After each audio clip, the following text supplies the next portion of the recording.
আসসালামু আলাইকুম। রান্নার শুভ্রতা চ্যানেল থেকে সবাইকে ধন্যবাদ। আজ দুপুরে যেগুলো রান্না করলাম সেগুলোই আপনাদের সাথে শেয়ার করলাম। আসলে রান্নাটা প্রতিদিন কিন্তু বাসায় আমরা আমাদের নিজেদের জন্যই করি, যেটা শেয়ার করতে ভালোই লাগে। কি রান্না করলাম, কি রান্না করব, এবং আমাদের মহিলাদের তো মাথায় সবসময় একটা জিনিসই কাজ করে যে আগামীকাল কি রান্না করব, কি রান্না করলে সবাই খাবার টেবিলটা খুব মজার হবে। আজকে ইচ্ছা করলো একটু আমার সর্ষে ইলিশ খেতে, পুঁই শাক খেতে ইচ্ছা করলো।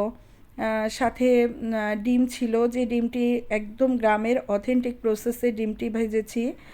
আর হচ্ছে দেশি মুরগি ভুনা করেছি, যেটা দেশি মুরগিটা সাধারণত বাসায় সবাই খায়, বাচ্চারা বেশি পছন্দ করে।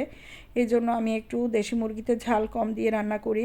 আরেকটা কথা আমি ভুলেই গিয়েছি, দেশি মুরগিটা আপনাদের অবশ্যই আমি একদিন রান্না করে দেখাবো, যেটা কিছু মশলা বাদ দিয়ে এবং কিছু মশলা অ্যাড করে মুরগির মাংসটি যে একটু ভিন্নভাবে রান্না করা যায়, আমি সেটি আপনাদেরকে দেখাবো। এই একই মুরগি আমি বিভিন্ন প্রসেসে রান্না করে থাকি, আমি আপনাদেরকে একদিন চ্যানেলে দেখিয়ে দেব। আর এই ডিমটিও আপনাদের একদিন আমি দেখিয়ে দেব। এটি কিন্তু খুবই মজার, গ্রামে ঠিক এইভাবে লাল লাল করে ভেজে ডিম ভাজি করে ভীষণ ভালো লাগে। আর সর্ষে ইলিশ, যেটা একটা মাঝারি সাইজের একটি ইলিশ ছিল, আমি সেই ইলিশটি থেকে একদম অথেন্টিক প্রসেসে, যেটা আর কি আমার মা রান্না করতো, ঠিক সেইভাবেই রান্না করেছি। আল্লাহ।